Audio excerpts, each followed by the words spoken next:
ابو امامہ الباہلی رضی اللہ تعالی عنہ فرماتے ہیں رآنی النبی صلی اللہ علیہ وسلم وانا احرک شفتی، آپ صلی اللہ علیہ وسلم نے مجھے دیکھا کہ میں جب بیٹھا ہوتا تو میرے ہونٹ حرکت کرتے۔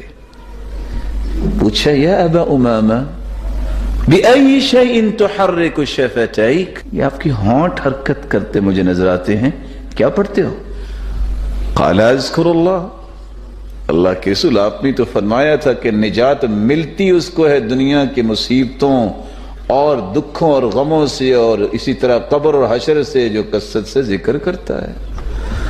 فرمایا الا اخبرک باکثر بافضل من ذکرک باللیل والنہار، ابو امامہ تم 24 گھنٹے ذکر کرتے رہو دن اور رات، اس سے بھی اچھا اور اس سے بھی افضل ذکر جو 24 گھنٹوں کے اذکار سے بھی زیادہ اجر کا باعث ہے، زیادہ افضل ہے، میں تمہیں نہ بتا دوں؟ کہا اللہ کے رسول اور کیا چاہیے؟ تو آپ صلی اللہ علیہ وسلم نے فرمایا تم اگر 24 گھنٹے مسلسل ذکر سے بہتر ذکر چاہتے ہو تو تم یہ کلمہ کہہ دیا کرو، سبحان اللہ عدد ما خلق، سبحان اللہ ملء ما خلق، سبحان اللہ عدد ما فی الارض، سبحان اللہ ملء ما فی الارض والسماء، سبحان اللہ عدد ما احصى کتابہ، سبحان اللہ عدد کل شیء، سبحان اللہ ملء کل شیء۔ یہ 4 کلمات تم پڑھ لو، اجر اتنا ہی ملے گا کہ 24 گھنٹے تم اللہ کے ذکر ہی کرتے رہے گا۔ رسول اکرم صلی اللہ علیہ وسلم میرے اور آپ کے لیے نمونہ اور آئیڈیل اور قدوہ اور اسوہ اور رول ماڈل ہے۔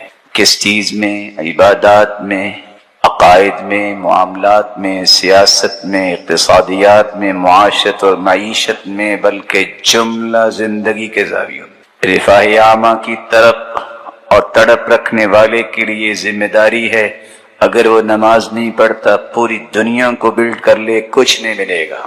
اللہ سے جڑ جائے، اللہ کی رضا وہ اپنا مقصد بنائے، وہ معمولی کام بھی کرے گا تو درجات حاصل کر پائے گا۔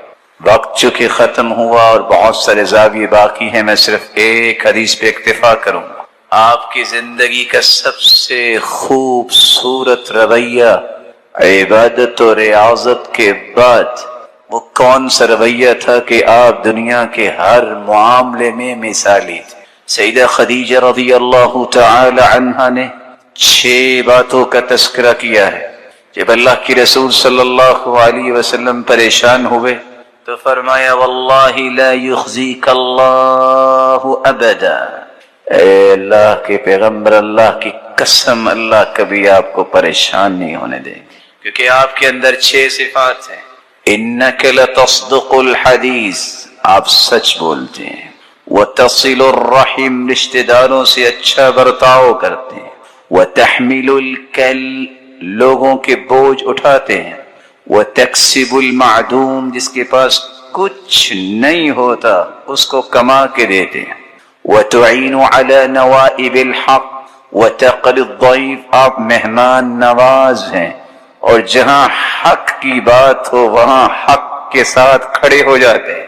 میں اور آپ ذرا سوچیں، امام احمد بن حنبل 10 لاکھ حدیثوں کا حافظ، جنہوں نے 40,000 حدیثیں امت کو تحفے میں دی ہیں، صرف مسند امام احمد کو دیکھیے 27,000 سے زیادہ اس میں حدیث ہیں، اور کہتے ہیں کوئی ایسی حدیث نہیں جس پہ میں نے عمل نہ کیا ہو۔ اور یہی بات امام بخاری نے لکھی کہ میں نے کوئی صحیح بخاری میں حدیث نہیں لکھی جس پہ عمل نہ کیا ہو۔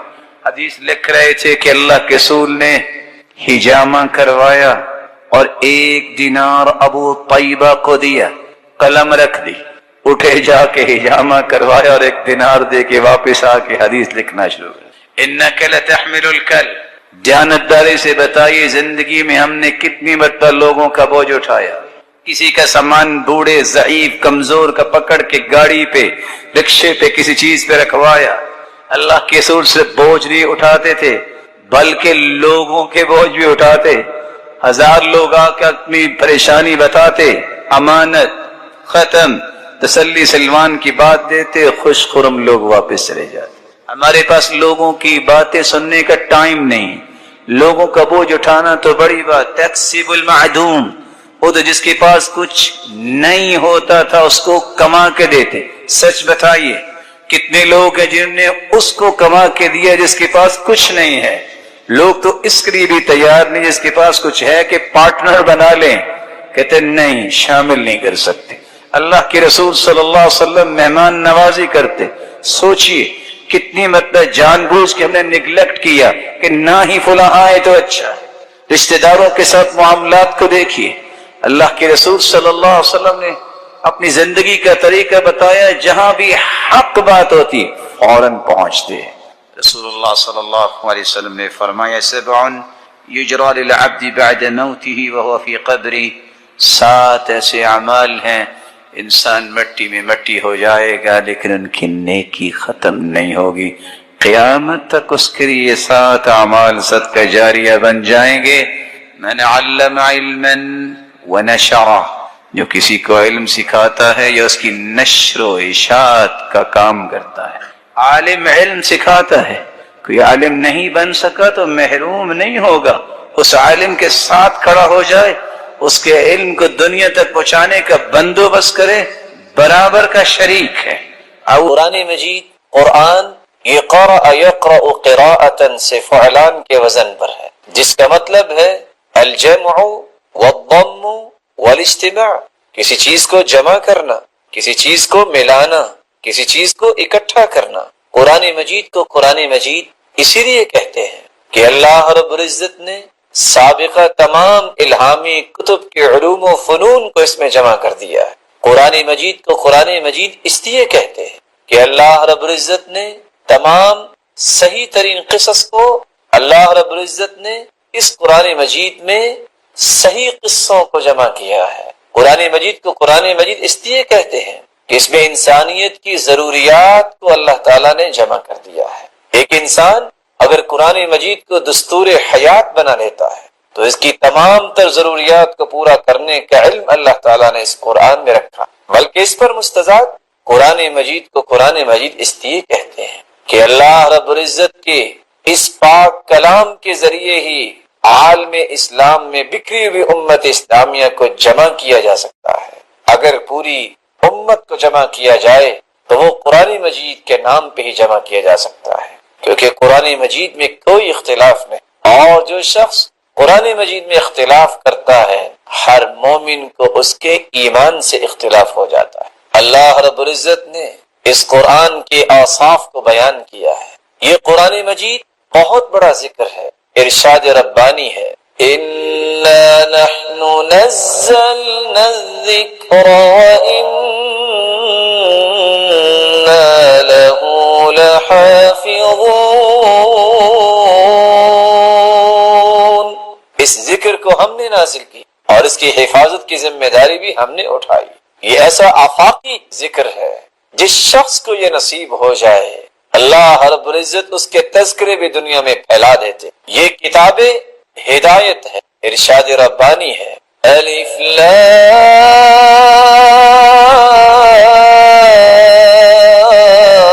لام میم تلک آیات الکتاب الحکیم ہدی ورحمۃ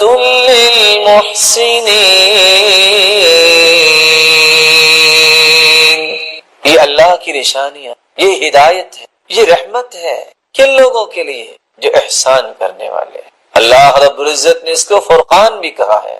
تبارك الذي نزل الفرقان على عبده ليكون للعالمين نذيرا. بابرکت ہے وہ ذات جس نے اس کتاب فرقان کو نازل کیا. ليكون للعالمين نذيرا، تاکہ تمام جہانوں کو ڈرایا جائے. یہ فرقان کیسے ہے؟ قرآن مجید کی تعلیمات کو جو سیکھتا ہے اللہ رب العزت اس کے اندر صلاحیت پیدا کر دیتے ہیں. یہ حق و باطل میں تمیز کر سکتا ہے، یہ سچ اور جھوٹ میں تمیز کر سکتا ہے. یہ فرقان ہے. اللہ رب العزت جس کو یہ نعمت عطا کر دیتے ہیں وہ خود بھی فرقان بن جاتا ہے. وہ فرق کرنے لگ جاتا ہے کہ یہ اللہ نے ٹھیک کہا ہے اور یہ دنیا کہہ رہی ہے. وہ فرق کر سکتا ہے یہ حق ہے اور یہ باطل ہے، یہ صحیح ہے اور یہ سقیم ہے. اللہ رب العزت نے اس کو کتاب مبارک بھی کہا ہے. ارشاد ربانی ہے وَهَذَا كِتَابٌ أَنزَلْنَاهُ مُبَارَكٌ مُصَدِّقُ الَّذِي بَيْنَ يَدَيْهِ وَهَذَا كِتَابٌ أَنزَلْنَاهُ مُبَارَكٌ. اس کتاب کو ہم نے برکت والی کتاب بنا کے بھیجا ہے، نازل کیا ہے برکتوں والی کتاب کو. جس شخص کا تعلق اس کے ساتھ مضبوط و مربوط ہو جاتا ہے اللہ رب العزت اس پہ بھی برکتوں کی برکھا برسا دیتا. اور دوسری جگہ فرمایا وَهَذَا كِتَابٌ أَنزَلْنَاهُ مُبَارَكٌ فَاتَّبِعُوهُ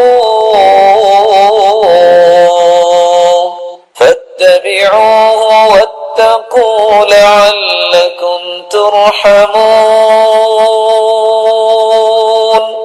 اس کتاب کو ہم نے برکتوں والی کتاب بنا کے نازل کیا ہے. اس کی اتباع کرو، اس کے بیان کردہ احکامات کی روشنی میں اپنی زندگی کے زاویے درست کرو، اپنے رویوں کی نوک پلک سیدھی کرو. وَاتَّقُوا لَعَلَّكُمْ تُرْحَمُونَ.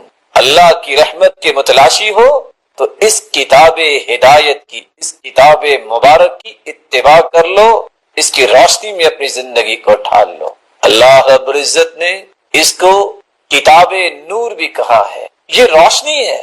جس شخص کا تعلق اس کتاب سے جڑ جاتا ہے اس کی زندگی روشن بن جاتی. اللہ اس کے لیے روشنیوں کا بندوبست فرماتے ہیں، دنیا میں بھی اور آخرت میں بھی. ارشاد ربانی ہے وَكَذَلِكَ أَوْحَيْنَا إِلَيْكَ رُوحًا مِّنْ أَمْرِنَا مَا كُنْتَ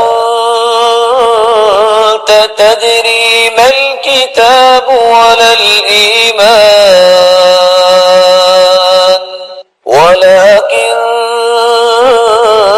جَعَلْنَاهُ نُورًا نَهْدِي بِهِ مَن نَّشَاءُ مِنْ عِبَادِنَا وَإِنَّكَ لَتَهْدِي إِلَى صِرَاطٍ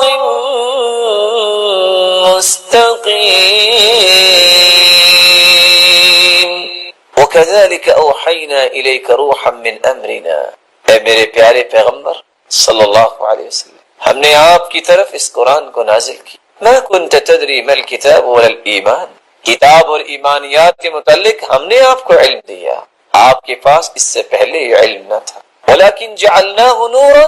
ہم نے تو اس کو نور بنایا ہے. نَهْدِي بِهِ مَن نَّشَاءُ مِنْ عِبَادِنَا. اپنی مخلوق میں سے جس کو روشنی دینا چاہتے ہیں اس کو اس کتاب کی تلاوت کی توفیق دے دیتے ہیں، اس کتاب کے ساتھ ایمان کی توفیق دے دیتے ہیں. وَإِنَّكَ لَتَهْدِي إِلَى صِرَاطٍ مُسْتَقِيمٍ.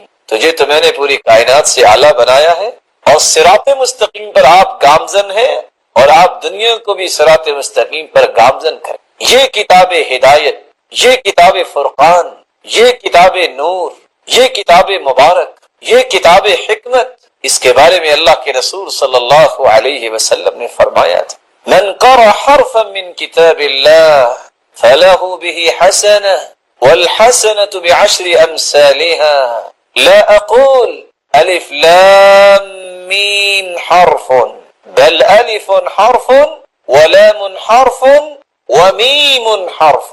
جو شخص، جو بختور، جو خوش نصیب، جو سعادت مند اس قرآن کے ایک حرف کی تلاوت کرتا ہے اللہ رب العزت ایک حرف کے بدلے 10 نیکیاں عطا کرتا. الف لام میم، دیکھنے والا دیکھتا ہے کہ شاید یہ ایک ہی کلمہ، ایک ہی حرف ہے. فرمایا الف الگ ہے، لام الگ ہے، میم الگ ہے.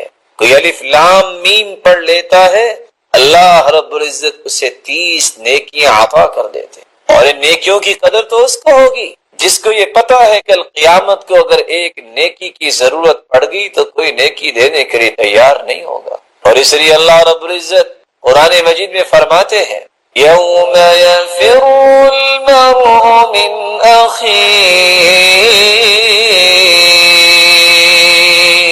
وامہ وابیہ وصاحبته وبنيه لكل امرئ منهم يومئذ شأن يغنيه. اس دن تو بھائی بھائی سے بھاگ جائے گا. وَأُمِّهِ وَأَبِيهِ والدین کو انسان چھوڑ دے گا. وَصَاحِبَتِهِ وَبَنِيهِ اپنی بیوی سے بھاگ جائے گا. اپنے بیٹوں کا انکار کر دے گا. ہر شخص کو اپنی ہی پڑی ہوگی, کوئی کسی کے لیے نہ سوچ پائے گا. بلکہ قرآن مجید میں اللہ رب العزت دوسری جگہ فرماتے ہیں يُبَصَّرُونَهُمْ يَوَدُّ الْمُجْرِمُ لَوْ يَفْتَدِي مِنْ عَذَابِ يَوْمِئِذٍ بِبَنِيهِ وصاحبته وأخيه وفصيلته التي تؤويه ومن في الأرض جميعا ثم ينجيه.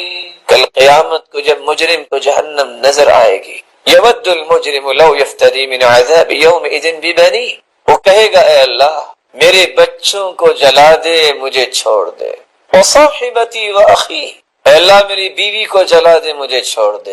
میرے بھائیوں کو جلا دے, مجھے چھوڑ دے. وفصیلتی التی تؤوی میرے خاندان کو جلا دے جس کی طرف میں دوڑ دوڑ کے جاتا تھا, مجھے چھوڑ دے. ومن فی الارض جمیعا ثم ینجی میرے مالک اگر تو راضی نہیں ہو رہا تو ساری دنیا کو جلا دے, مجھے چھوڑ دے. لیکن اللہ رب العزت قرآن مجید میں کیا فرماتے ہیں کلا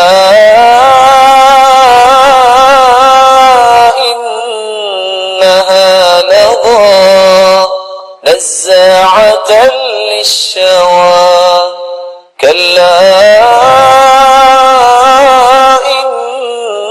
انہا لظى نزاعة للشوى تدعو من ادبر وتولى. ہرگز نہیں, یہ تو چنگاڑنے والی آگ ہے, انسان کی چمڑی ادھیڑ دینے والی آگ ہے. اور یہ آگ پکارے گی, اس شخص کو بلائے گی من ادبر وتولى جس نے اس سے منہ پھیر لیا اور جس نے پسے پش ڈال دیا اس کی تعلیمات کو. اللہ رب العزت ہمیں اس قرآن کو نعمت سمجھنے کی توفیق عطا فرمائے. رسول اللہ صلی اللہ علیہ وسلم کے پاس کچھ لوگ آئے. مشرکین آ کے سوال کرتے ہیں اپنے رب کا نسب نامہ تو بیان کیجئے. تو اللہ رب العزت نے سورۃ الاخلاص کو نازل کر دیا. قل هو اللہ احد کہہ دیجئے وہ اللہ ایک ہے. اللہ الصمد اللہ بے نیاز ہے. لم یلد ولم یولد نہ اس نے جنا اور نہ وہ جنا گیا, یعنی نہ اس کی اولاد ہے اور نہ ہی وہ کسی کی اولاد ہے. وَلَمْ يَكُنْ لَهُ كُفُوًا أَحَدٌ اور نہیں ہے اس کے لیے برابر کا کوئی ایک بھی. وَلَمْ يَكُنْ لَهُ كُفُوًا أَحَدٌ کوئی بھی اس کا ہمسر نہیں ہے. رسول اللہ صلی اللہ علیہ وسلم نے اس سورت کی عظمت کو بیان کرتے ہوئے فرمایا میرے صحابہ یہ سورت ثلث القرآن ہے, قرآن کا تہائی حصہ ہے. والذی نفسی بیدی اس ذات کی قسم جس کے ہاتھ میں میری جان ہے.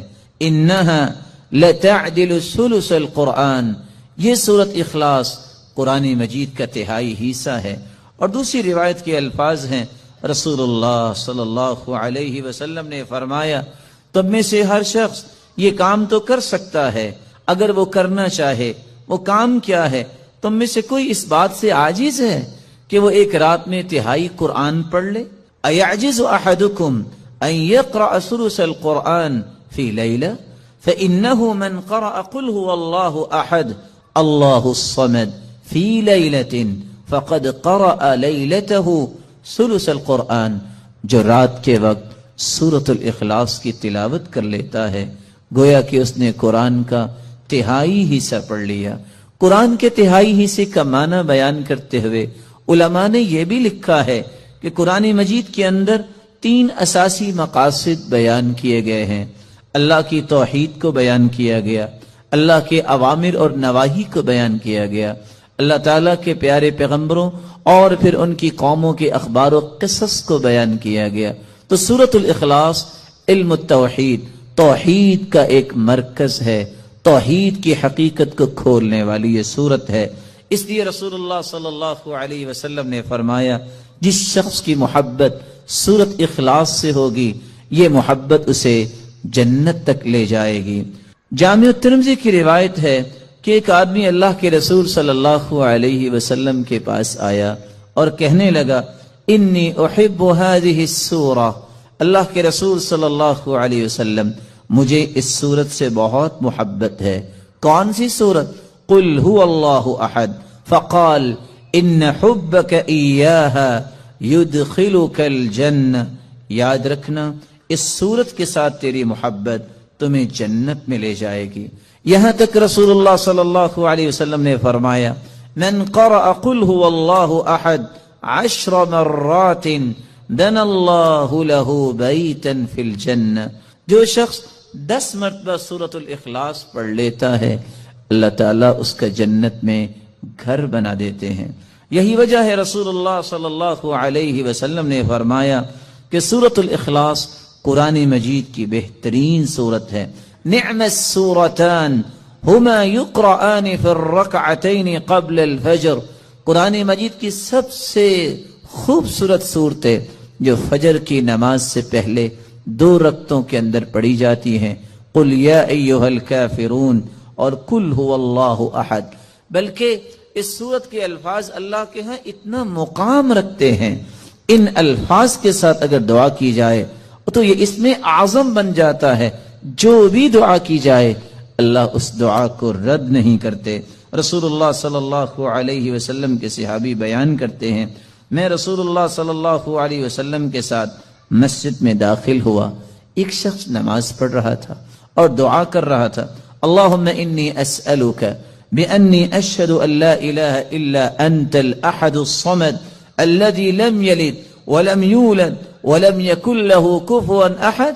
ان الفاظ کے ساتھ اس نے دعا کی تو اللہ کے رسول صلی اللہ علیہ وسلم فرمانے لگے والذی نفسی بیدہ لقد سأله باسمه الأعظم الذي اذا سئل به اعطى واذا دعي به اجاب. اس ذات کی قسم جس کے ہاتھ میں میری جان ہے، اس شخص نے اسم اعظم کے ساتھ دعا کی اور جو ان کلمات کے ساتھ دعا کرتا ہے جو بھی سوال کرتا ہے اللہ رب العزت اسے عطا کر دیتے ہیں. جو بھی دعا کرتا ہے اللہ رب العزت اس کی دعا کو قبول فرماتے ہیں. بلکہ رسول اللہ صلی اللہ علیہ وسلم نے فرمایا جو سورۃ الاخلاص کی تلاوت کرتا ہے اللہ رب العزت اس کے گناہوں کو بھی معاف فرما دیتے ہیں. 1 مرتبہ نہیں، آپ نے 3 مرتبہ فرمایا قل یا ایھا الکافرون فقال قد برئ من الشرک.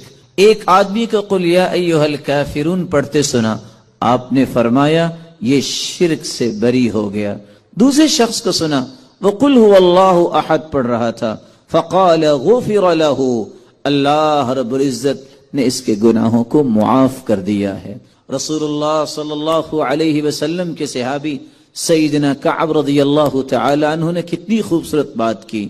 فرمایا کرتے تھے السماوات السبع والارضون السبع، 7 آسمان اور 7 زمینوں کی بنیاد اسست علی هذه السورہ، اس کی بنیاد اس سورت اخلاص پر رکھی گئی ہے. رسول اللہ صلی اللہ علیہ وسلم نے اسی لیے صحابہ کرام کو اس بات کی نوید سنائی کہ جب ایک شخص سفر میں نکلا جب بھی وہ نماز پڑھاتا تو سورۃ الاخلاص کی تلاوت بھی کیا کرتا۔ صحابہ کرام نے یہ بات رسول اللہ صلی اللہ علیہ وسلم تک پہنچائی۔ آپ نے سوال کیا، میرے صحابی آپ یہ کیوں کرتے ہیں؟ تو صحابی نے جواب دیا، اللہ کے رسول صلی اللہ علیہ وسلم اس سورت کے ساتھ مجھے محبت بہت ہے، فرمایا تیری یہ محبت قیامت کے دن تجھے جنت لے جائے گی۔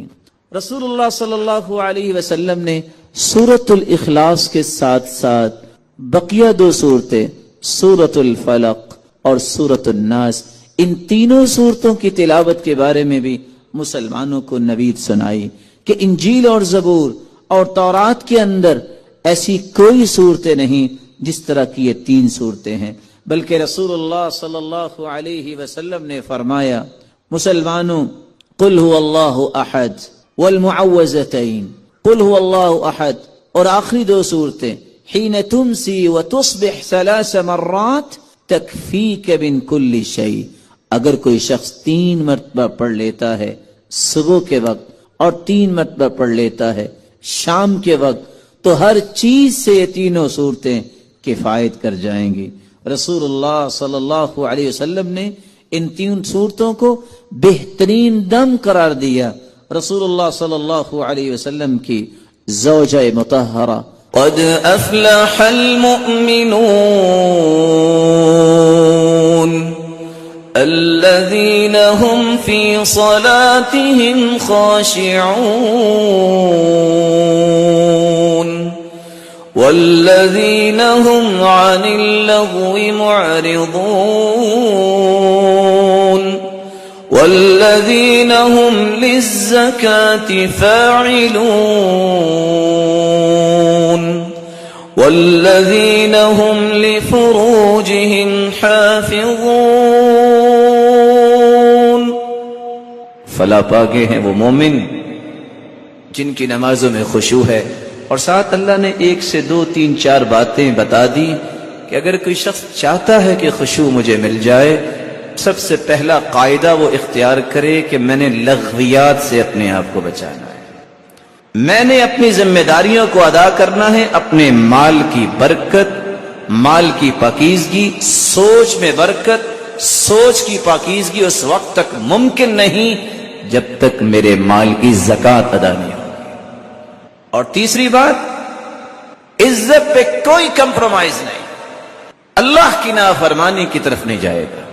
ایک شخص آنے والا کہتا ہے سرتاج رسول صلی اللہ علیہ وسلم 2 خواہشیں ہیں، کہ بتائیے؟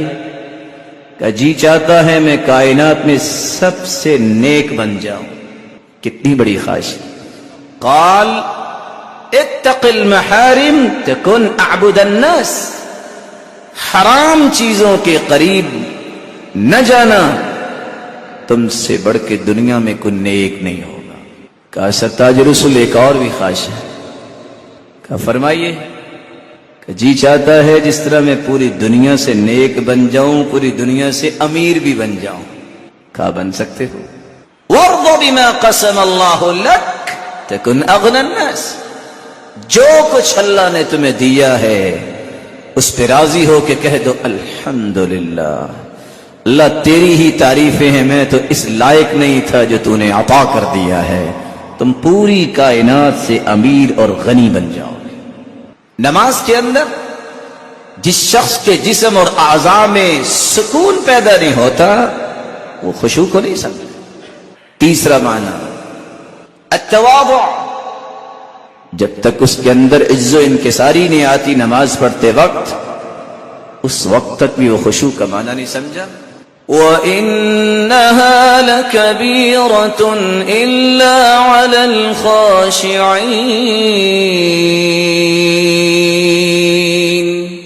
یہ نماز بھاری اور بوجھل کن پہ ہوتی ہے؟ سوائے ان کے جو خشوع اختیار کرنے والے ہیں، جو لوگ تواضع اختیار کرنے والے ہیں، رب کو اپنا رب مان کے اپنی کوئی حیثیت نہیں سمجھتے، اللہ تعالیٰ ان پہ پھر یہ نماز ہلکی کر دیتے ہیں۔ اور سچ کہا امام ابن القیم رحمۃ اللہ علیہ نے، جس شخص پہ عبادات بھاری اور بوجھل ہو جائیں اس شخص نے اپنے آپ کو اللہ کے ہاں ہلکا کر لیا ہے۔ اور جس شخص کے ہاں عبادات آسان ہو جائیں، ہلکی ہو جائیں، اس سے قیمتی اور بلند و بالا مقام والا انسان اللہ کے ہاں ہے ہی کوئی نہیں۔ چوتھا معنی الخوف، جب تک دل میں خوف نہیں اس وقت تک خشوع نہیں آتا۔ وَيَدْعُونَنَا رَغَبًا وَرَهَبًا وَكَانُوا لَنَا خَاشِعِينَ۔ اللہ رب العزت فرماتے ہیں وہ لوگ ہمیں پکارتے ہیں رغبت میں اور رہبت میں، خوف بھی ہوتا ہے ان کے دل میں، نہ جانے قبول ہوگی کہ نہیں ہوگی، اور امید بھی ہوتی ہے کہ ہاں اللہ ضائع نہیں کرے گا۔ وَكَانُوا لَنَا خَاشِعِينَ، لیکن باوجود کے عبادات اور اللہ کے اوامر کی پابندی کرنے کے باوجود بھی ان کے اندر خوف پایا جاتا ہے۔ اور کیسا خوف؟ عمر رضی اللہ تعالیٰ عنہ جب آخری سانسوں میں تھے تو عبداللہ بن عباس رضی اللہ تعالیٰ عنہ تشریف لائے اور کہتے ہیں آپ کیوں پریشان ہیں؟ لَكَ قَدَمٌ فِي الْإِسْلَامِ، آپ نے اسلام کے لیے اتنا کچھ کیا؟ کہتے ہیں بس یا ابن عباس، اے عبداللہ بن عباس، بس اور کچھ نہ کہو، قیامت کے دن اللہ مجھے برابر برابر چھوڑ دے، نہ مجھ سے کچھ لے نہ مجھے کچھ دے، میں اس پہ بھی راضی ہوں۔ آج ہم نے کچھ کیا نہیں ہوتا تو ہم کس کس چیز کے نعرے لگا دیتے ہیں۔ یہ اس ہستی کی بات ہے جس کی رائے پہ قرآن اترا کرتا تھا، جس کا تسلط شیطان پہ ایسا تھا جس راستے پہ عمر چلتے شیطان وہ راستہ چھوڑ دیتا تھا۔ یہ وہ شخص ہے جس کو اللہ تعالیٰ نے اسلام کی قوت کے لیے اپنے پیارے پیغمبر کی صحبت میں بھیجا، اور اللہ نے پھر اسلام کو قوت دی، اور وہ خوف کس چیز کا محسوس کر رہے ہیں کہ مجھے برابر برابر چھوڑ دے اللہ تعالیٰ تو میں اس پہ بھی راضی ہوں۔ پانچواں معنی اليبس والجمود، وَتَرَى الْأَرْضَ خَاشِعَةً فَإِذَا أَنزَلْنَا عَلَيْهَا الْمَاءَ اهْتَزَّتْ وَرَبَتْ۔ وَتَرَى الْأَرْضَ خَاشِعَةً، تم دیکھو گے، تم دیکھتے ہو زمین جامد ہے، سخت زمین ہے، حرکت نہیں کرتی، جو ہی پانی اس میں اللہ رب العزت کی طرف سے نازل ہوتا ہے اہتزت وربت، کس طرح اس سے بالیاں اور پھول اور کس طرح ہریالی نکلتی ہے۔ جس طرح زمین حرکت نہیں کرتی اس طرح نماز کے اندر کیفیت ہو، حرکت نہ کرے۔ ہاں انسان ہے، وہ حرکات جو انسانی بشریت کے تقاضے کے مطابق اس کی کنٹرول میں نہیں، رکوع سجدہ تو کرے گا لیکن دائیں دیکھ رہا ہے نماز میں، بائیں دیکھ رہا ہے، اور کبھی دیکھ رہا ہے کہ چھت کیسی مسجد والوں نے بنائی ہے، پنکھے شمار کر رہا ہے۔ میرے پیارے بھائی یہ آپ کی ذمہ داری تو نہیں، وہ جنہوں نے مسجد کا اہتمام کیا ہے ان کے پاس بہت تجربہ ہے، وہ اور اچھا بنا سکتے ہیں، آپ بالکل ٹینشن نہ لیں، آپ اپنی نماز کو خوبصورت بنائیں۔ اس لیے حسن بصری رحمت اللہ علیہ نے جب دیکھا کہ ایک آدمی کبھی بالوں کے ساتھ ادھر کھیل رہا ہے کبھی ادھر کھیل رہا ہے تو کہتے ہیں لو خشع قلبہ لخشعت جوارحہ، اگر اس کے دل میں خشوع ہوتا تو اس کے جسم کے اعضاء، ہاتھوں اور بقیہ اعضاء میں بھی خشوع ہوتا۔ اس کے دل میں خشوع نہیں ہے تو اس کو پرواہ نہیں ہے، جدھر سے ہاتھ جاتا ہے جانے۔ اور علی رضی اللہ تعالی عنہ اس لیے کہا کرتے تھے خشوع یہ ہے اللہ یلتفت یمینا ولا شمالا، خشوع یہ ہے کہ دائیں بائیں تمہیں دیکھنے کی ضرورت نہیں، ولا يعرف من عن یمینی وعن شمالی، اور اس کو اس کی پہچان کی بھی ضرورت نہیں ہے کہ میرے ساتھ دائیں طرف کون کھڑا ہے اور بائیں طرف کون کھڑا ہے۔ اور جو یہ پہچان کرنے کی کوشش کرتے ہیں اور پہچان کر کے نمازیں پڑھتے ہیں کہ آج وہ فلاں مجھے دیکھ رہا ہے تو مجھے نماز خوبصورت پڑھنی ہے، وہ رب کی مراقبت کو نہیں سمجھتا کہ میرا رب دیکھ رہا ہے۔ قیامت کا دن ہوگا، صحیح بخاری کی روایت ہے، یکشف ربنا سبحانہ وتعالی عن ساقہ فیسجد له کل مؤمن ومؤمنہ، قیامت کے دن مالک الملک اپنی مبارک پنڈلی سے نور کے پردے ہٹائیں گے، ہر مومن مرد اور مومنہ عورت جو ہے وہ سجدے میں گر جائے.